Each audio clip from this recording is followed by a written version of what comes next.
Imagine two people graduating on the same day. They have the same education, the same ambition, the same willingness to work hard. 20 years later, one has spent a career solving today's problems. The other has quietly built assets that continue creating value while they sleep. What happened? Was one smarter, luckier, or did they simply ask a different question from the very beginning? That's interesting because most of us grew up asking pretty normal questions. What job pays well? What career is stable? How can I earn more money? They're all reasonable questions. But listening to you, I'm wondering if they're focused on the wrong thing altogether. Throughout history, most wealth was closely tied to physical effort. A farmer harvested more crops by working more land. A craftsman earned more by producing more goods. The connection between effort and reward was direct, visible, and largely unavoidable. And for most of history, that made perfect sense. But look around today. A piece of software can be downloaded millions of times. A book can be read for decades. An online course can teach students on every continent. Artificial intelligence now allows one person to create things that once required entire teams. The relationship between effort and value is changing. So maybe working hard isn't the real question anymore. Hard work still matters. It always will. But here's the question that quietly separates different economic futures. If this succeeds, how far can it scale? That's a surprisingly different question. You're not asking whether something works.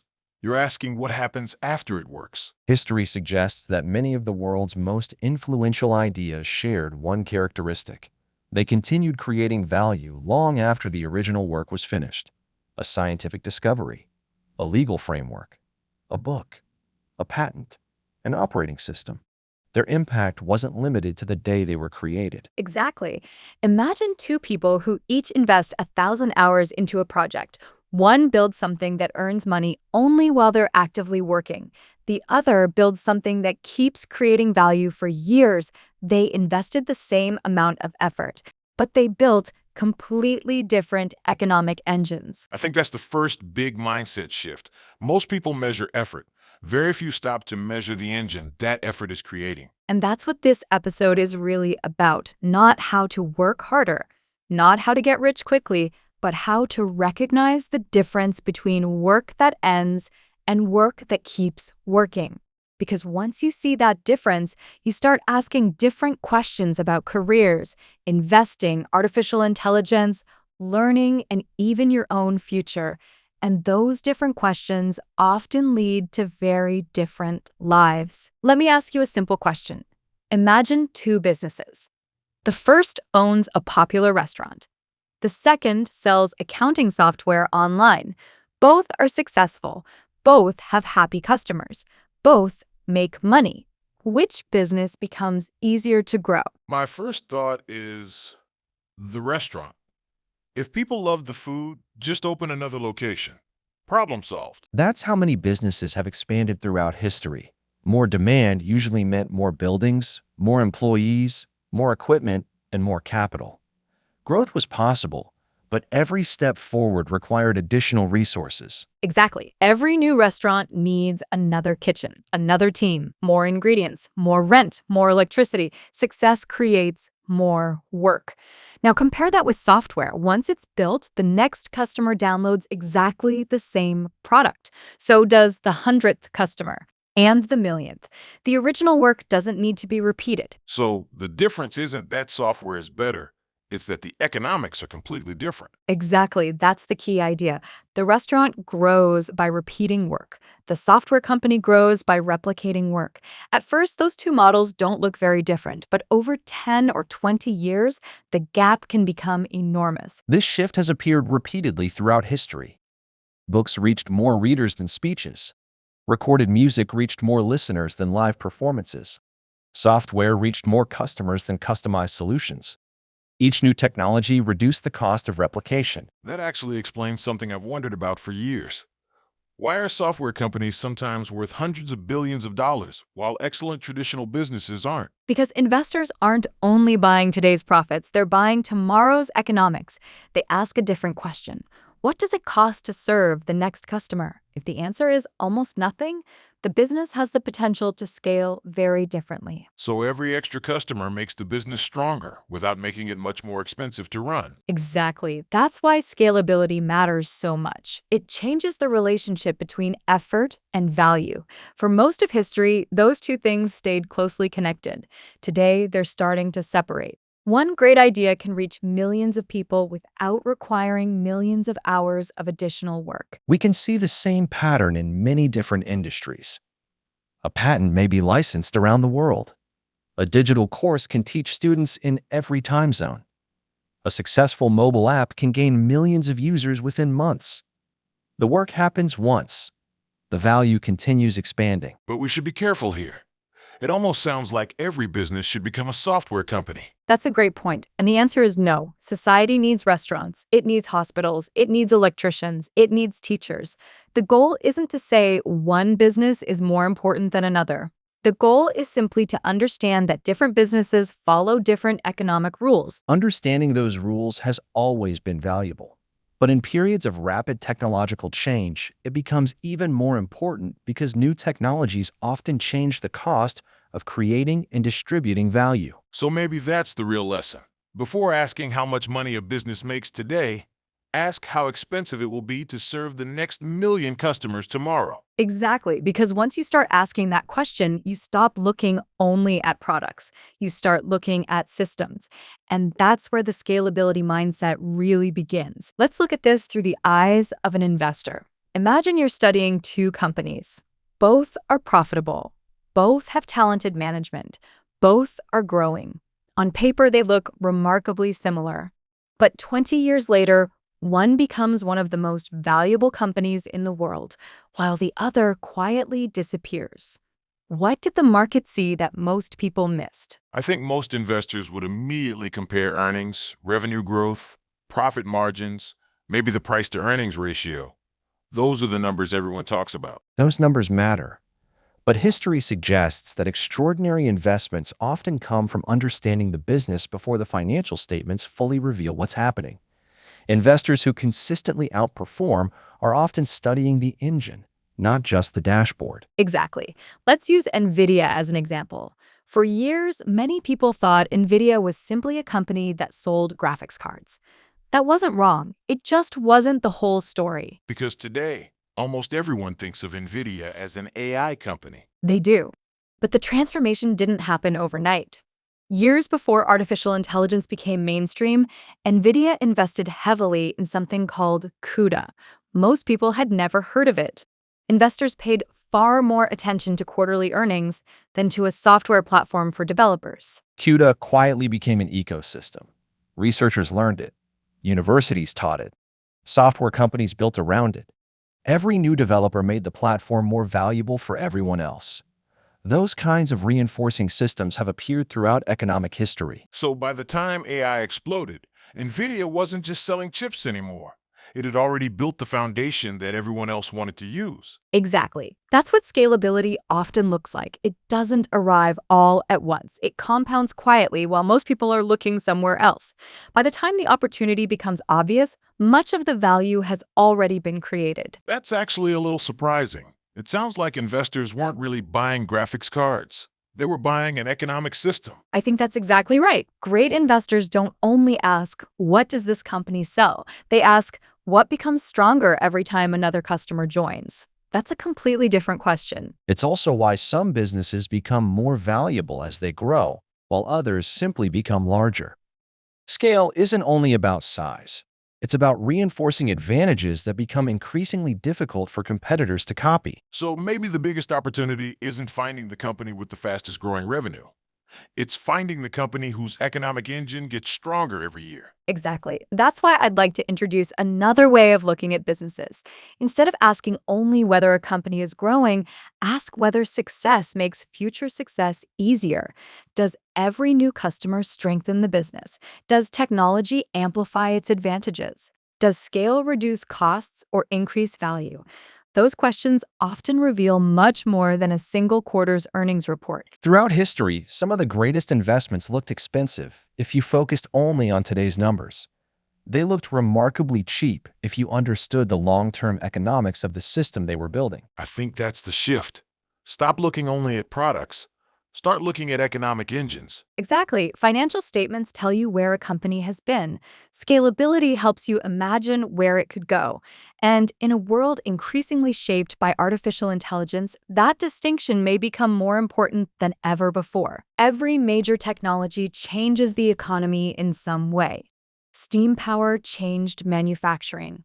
Electricity changed industry. The internet changed communication. Artificial intelligence is changing something even more fundamental. It's changing the cost of creating value. I think that's what surprises people the most. A few years ago, building software often required a whole team. Today, one person with AI can build something that would have taken months before. History shows a similar pattern whenever powerful new tools appear. The first advantage comes from using the tool. The much larger advantage often comes later, when people redesign entire systems around the tool. Exactly. AI doesn't just help us work faster, it changes what's possible. One person can now research faster, write faster, program faster, design faster, translate faster, market faster. The barrier between an idea and a finished product is becoming much smaller. That sounds almost too good to be true. If everyone can build faster, doesn't everyone become more successful? That's the interesting part. Everyone becomes more capable, but that doesn't mean everyone creates more value. Imagine giving every person in the world the same set of power tools. Some people build beautiful furniture. Others leave the tools in the garage. The tools matter. The builder matters even more. Throughout history, new technology has usually increased competition as well as opportunity. When more people can create, simply creating becomes less of an advantage. So if AI makes creation easier, what becomes difficult? That's exactly the right question. If everyone can write articles, what becomes valuable? If everyone can build software, what becomes valuable? If everyone can generate images, what becomes valuable? The answer isn't creation anymore. It's choosing what deserves to be created. That sounds a lot like the scarcity shift. It is. AI is making creation increasingly abundant. And whenever something becomes abundant, value moves somewhere else. If content becomes abundant, attention becomes scarce. If software becomes abundant, trust becomes scarce. If ideas become abundant, judgment becomes scarce. This has happened many times before. New technologies solve one bottleneck, but they almost always create another. The bottleneck doesn't disappear. It moves. So AI isn't removing competition, it's changing the game. Exactly. Think about YouTube. Uploading a video has never been easier. Millions of videos are uploaded every month. The challenge isn't publishing anymore. The challenge is creating something people actually choose to watch. The same thing is happening with software. Building an app is getting easier. Getting people to use it, that's the hard part. Exactly. Distribution, trust, community, brand. Those things become more valuable because AI can't simply generate them with one click. They have to be earned. That's why periods of rapid technological change often reward people who understand systems rather than tools. The tool may change every year. The underlying economics usually change much more slowly. I think that's a really important distinction. A lot of people are asking, how do I use AI? Maybe the better question is, how does AI change the economics of what I'm building? Exactly. That's the scalability mindset. Don't only ask whether AI makes you more productive. Ask whether it helps you build something that keeps creating value after the work is finished, because that's where the biggest opportunities may be hiding. And once you start thinking that way, you stop seeing AI as just another tool. You begin seeing it as a force that changes the economics of almost everything. Let's move away from companies for a moment and talk about something much more personal: your career. Because this mindset doesn't only change how you invest, it changes how you think about yourself. I think most people choose a career by asking pretty normal questions. What am I good at? What pays well? What do I enjoy? Those all seem like good questions. They are.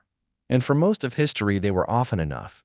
The economy rewarded expertise applied directly through personal effort.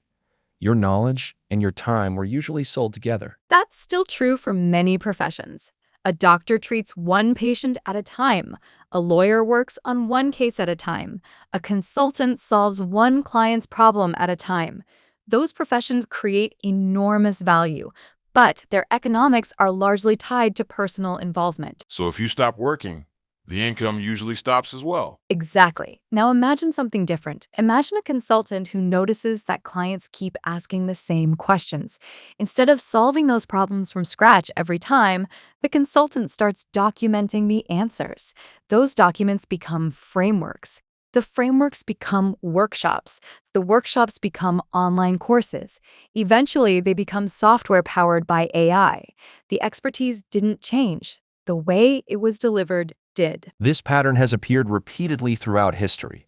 Many successful businesses began as services. Over time, they identified repeatable knowledge, standardized it, and eventually turned it into products or platforms. That's interesting because the consultant didn't become smarter overnight. They just stopped selling only their time. Exactly. They started building assets instead of only completing tasks. That's a very different way of thinking about a career. Your job isn't just a source of income, it's also a source of knowledge. And that knowledge can sometimes become something much larger. So you're saying our careers are producing more than a salary? They're producing raw material? I love that way of putting it. Every project teaches you something. Every customer teaches you something. Every mistake teaches you something. Most people use that knowledge once. Scalability thinkers ask a different question.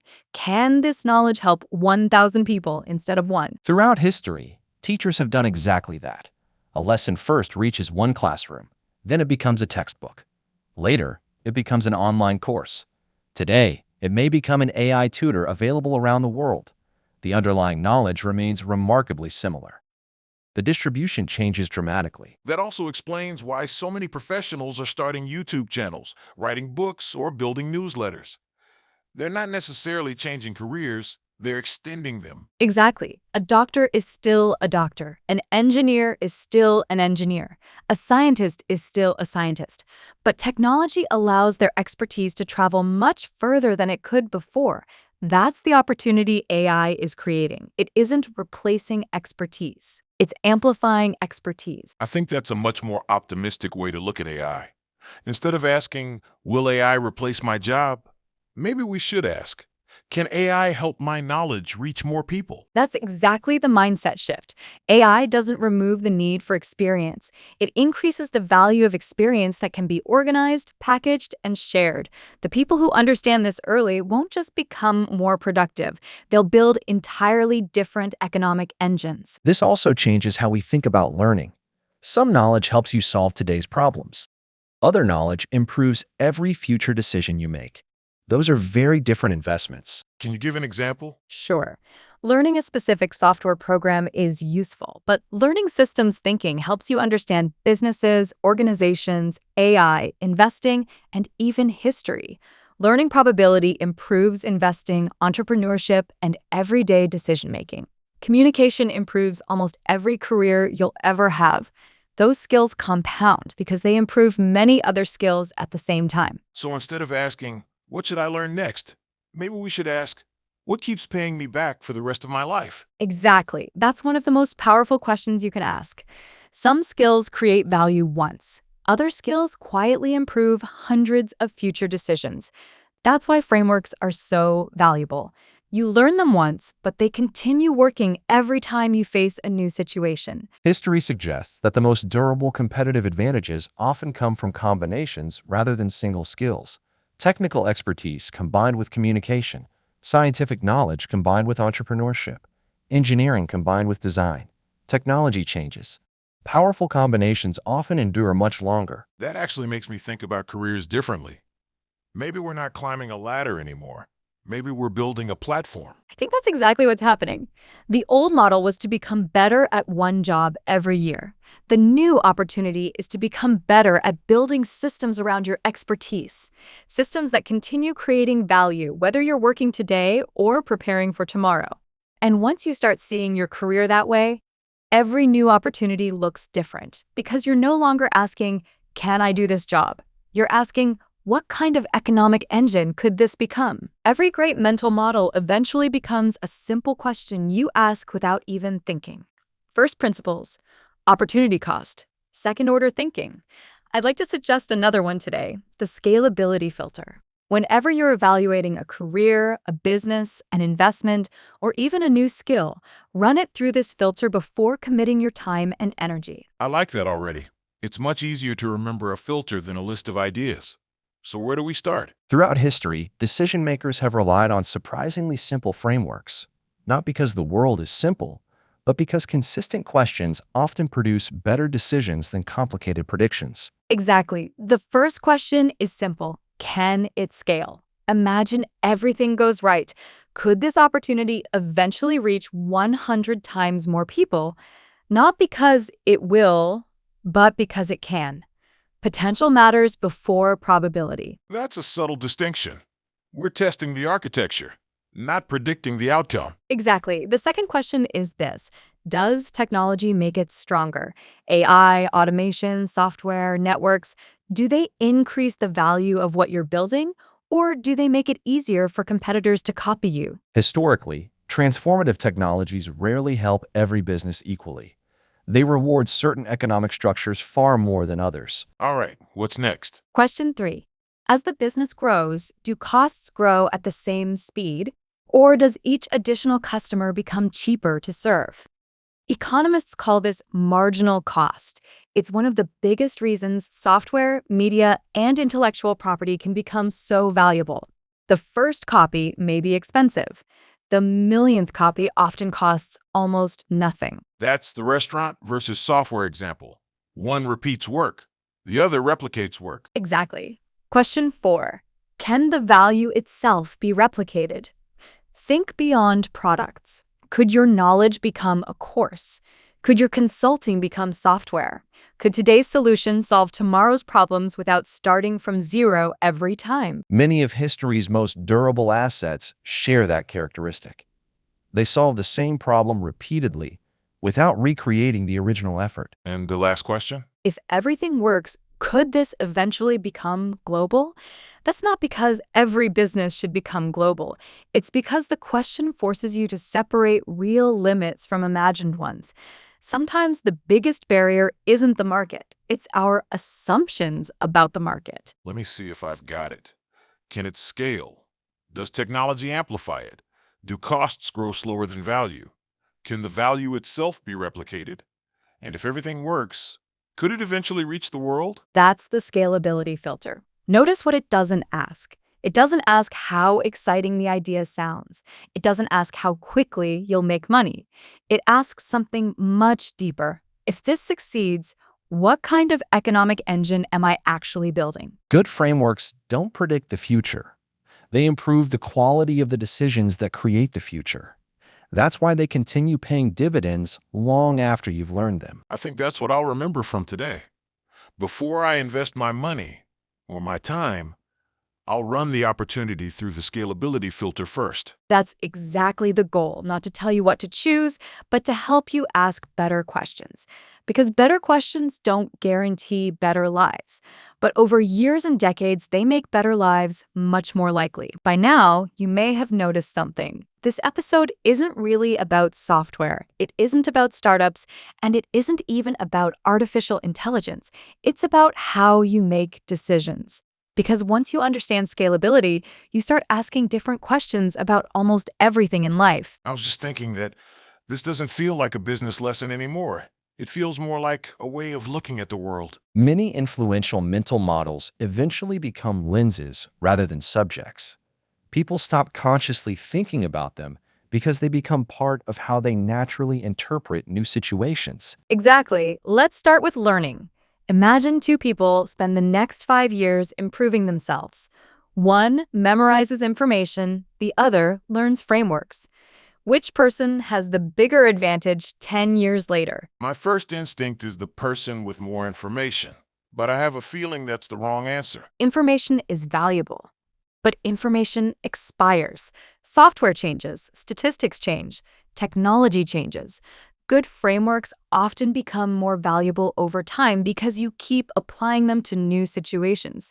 You learn them once, but they improve hundreds of future decisions. That's one reason ideas like opportunity cost, first principles, and network effects have remained useful for decades. The world changed. The frameworks continued working. So a framework is almost like an investment. You put in the effort once, and then it keeps paying you back. Exactly. That's why we spend so much time talking about mental models in this series. The goal isn't to give you more facts, it's to give you better ways of organizing facts. Once the framework exists, the world starts teaching you. Every news story becomes another example. Every investment becomes another case study. That's actually how I've experienced it. After we recorded the scarcity shift, I suddenly started seeing scarcity everywhere. Not because the world changed overnight, because my way of looking at the world changed. Exactly. The framework became part of your thinking. That's what we're trying to do with the scalability mindset.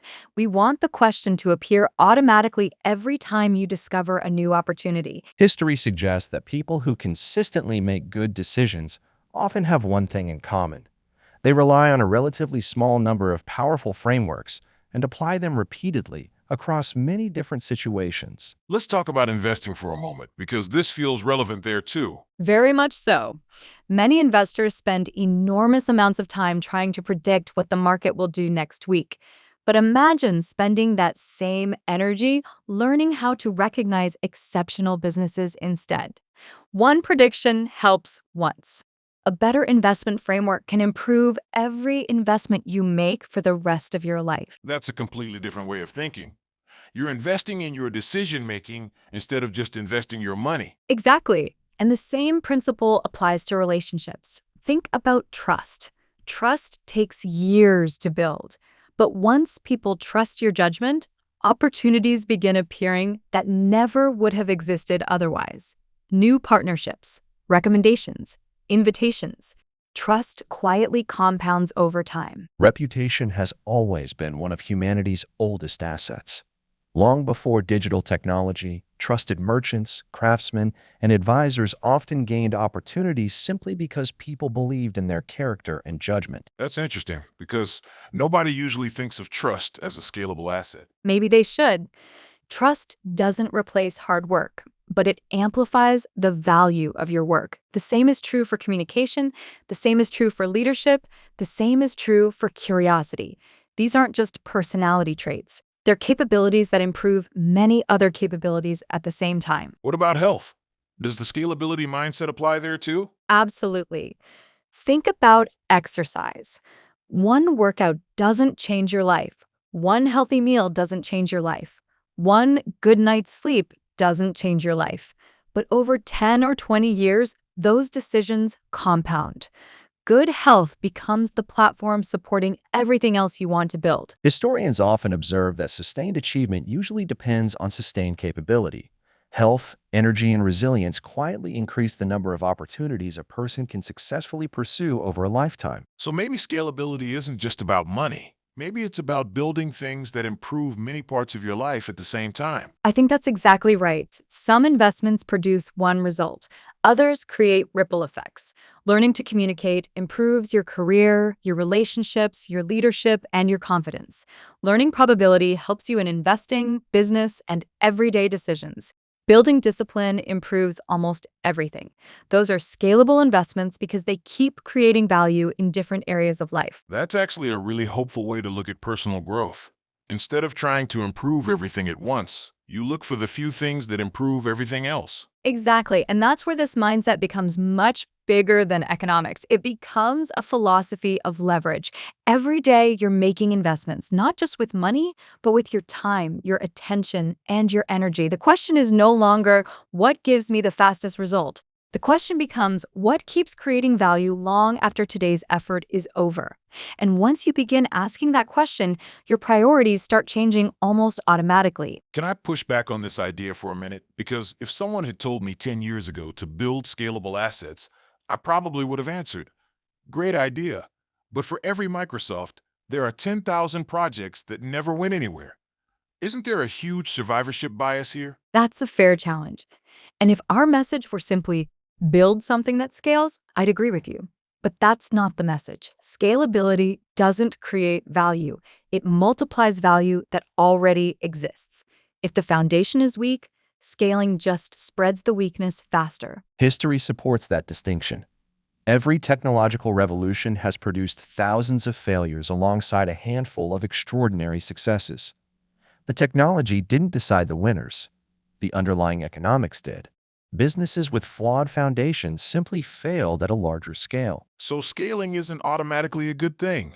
It's more like an amplifier. Exactly. Imagine opening a restaurant where the food isn't very good. Opening 100 more locations won't solve the problem. It simply gives 100 communities a disappointing meal. The same thing happens with software, AI, books, and businesses. If customers don't receive real value, scalability accelerates failure just as efficiently as it accelerates success. That's actually a little uncomfortable. We spend so much time asking how to grow that we sometimes forget to ask whether we're growing the right thing. There are many examples of companies that expanded rapidly before proving their business model. Growth looked impressive from the outside, but underneath, every new customer increased the losses. Scale magnified the weakness rather than fixing it. That's why I think the sequence matters. First, create value, then prove the value. Only then should you focus on scaling it.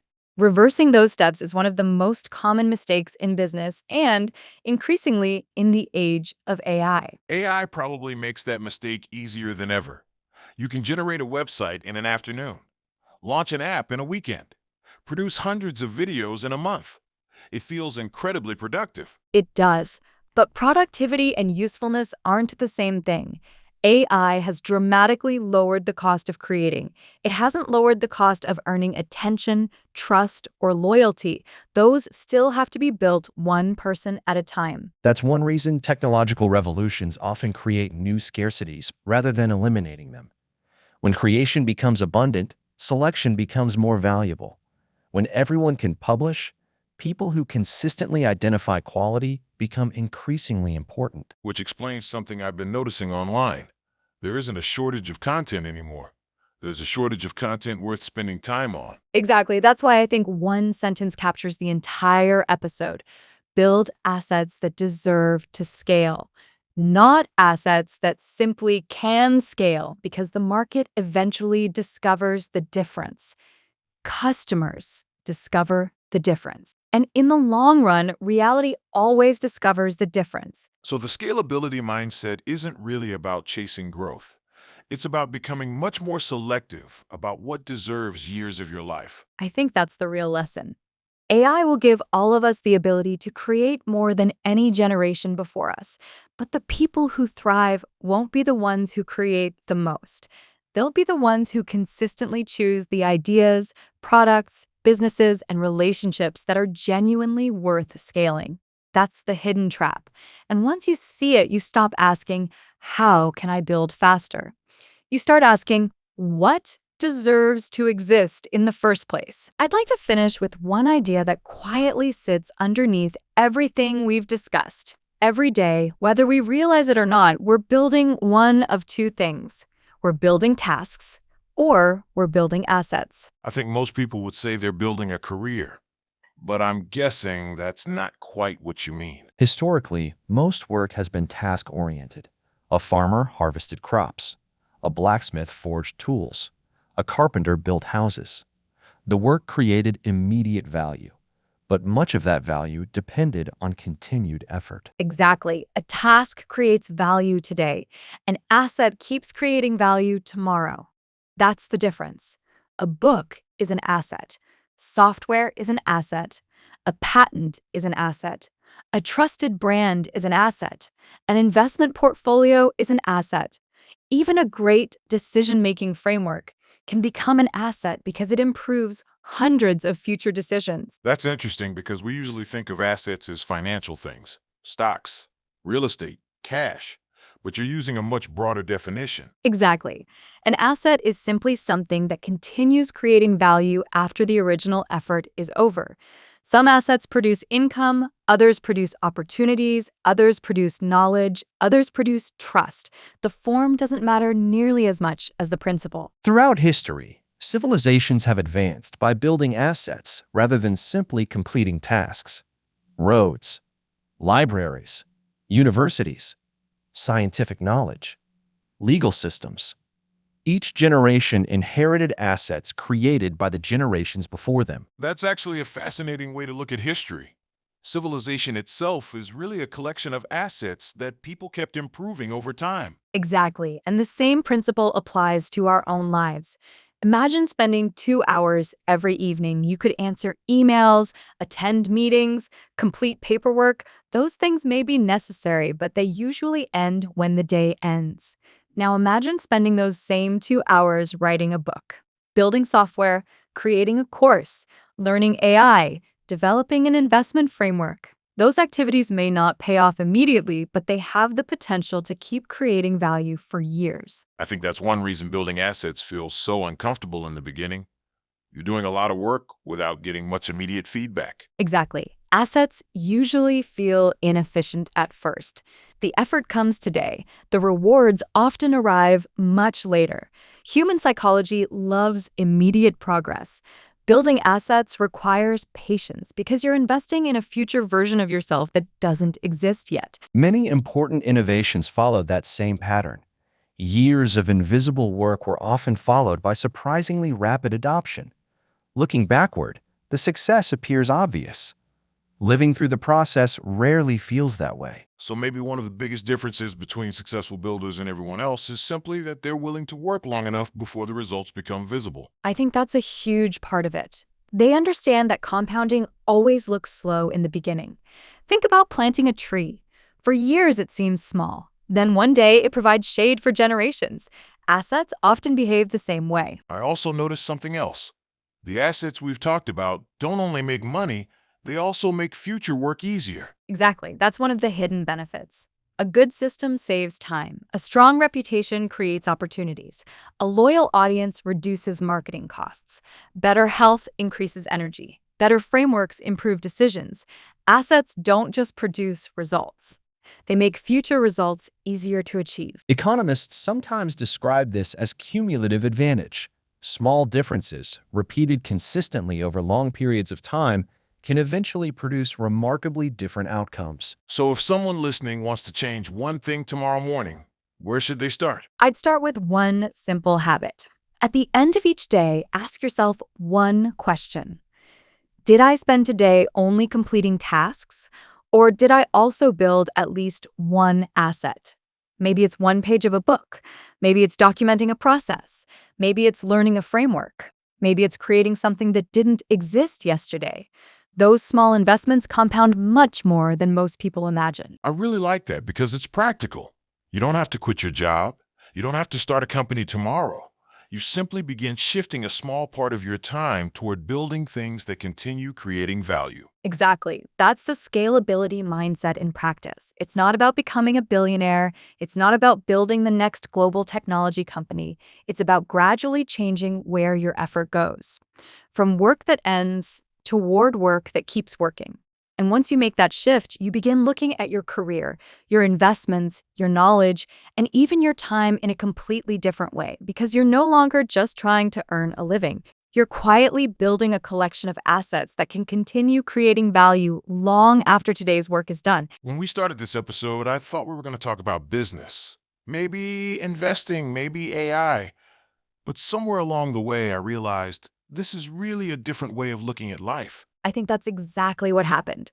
The scalability mindset isn't really about technology. Technology simply makes the pattern easier to see.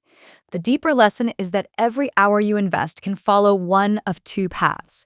It can solve today's problem, or it can become an asset that keeps solving problems long after today's work is finished. History suggests that civilizations rarely become extraordinary because people worked harder than previous generations. They become extraordinary because each generation leaves behind assets that the next generation can build upon. Knowledge compounds, systems compound, trust compounds, institutions compound. Progress itself is built on scalable assets. Which means maybe success isn't measured only by how much we accomplish today. Maybe it's measured by how much of today's effort is still creating value years from now. Exactly. Most people optimize for effort, The most successful people learn to optimize for leverage. They don't stop working hard. They simply become much more intentional about where that effort goes.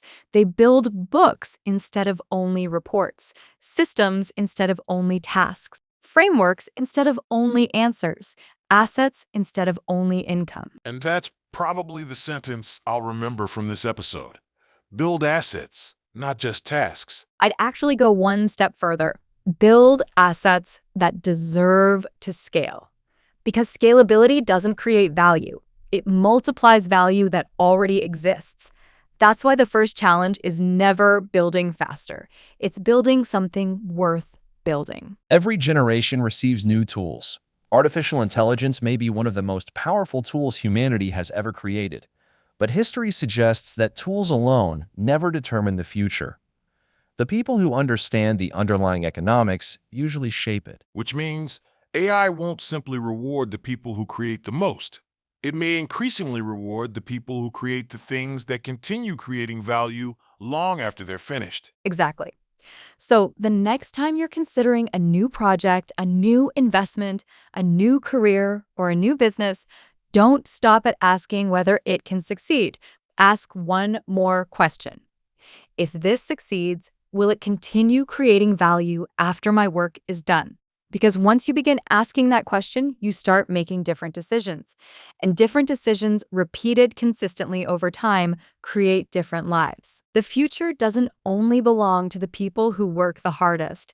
It increasingly belongs to the people who build things that keep working. If you found this episode valuable, subscribe to Mindset Frontier AI on Spotify or Apple Podcasts. Follow us on X for elite mental models, billionaire psychology, adaptive thinking, and decision frameworks built for exponential worlds. And share this episode with a friend. Help us reach 10,000 downloads. Help us build one of the sharpest mindset communities online. This podcast is part of Finance Frontier AI. We run 4 different series: AI Frontier, AI, Finance Frontier, Mindset Frontier AI, and Make Money. If your company, framework, or idea fits one of our themes, visit our pitch page. You may qualify for a free spotlight. You can also sign up for the 10x Edge. It's our weekly drop of elite frameworks, AI productivity tools, asymmetric thinking, and strategic insights designed to help you think and operate like the top 1%. No hype, no jargon, only at financefrontierai.com. And if you have a breakthrough story, a bold thesis, or a mental framework worth sharing, head to our pitch page. If it's a strong fit for the ecosystem, we may feature it in a future episode. This podcast is for educational purposes only. It is not financial advice, legal advice, business advice, or psychological guidance. Always verify information independently and consult qualified professionals before making important decisions. The world changes fast. Technologies evolve. Markets shift. Institutions adapt. Use this show as a framework for thinking, not as a substitute for independent judgment. Music in this episode, including our intro and outro track, Dreaming on Instrumental by Nefx, is licensed under the YouTube Audio Library license. Full details can be found in the episode description. Copyright 2026 Finance Frontier AI. All rights reserved. Reproduction or redistribution of this content without written permission is strictly prohibited. Thanks for listening. We'll see you next time. AI host mapping. Sophia is powered by ChatGPT. Max is powered by Grok. Charlie is powered by Gemini.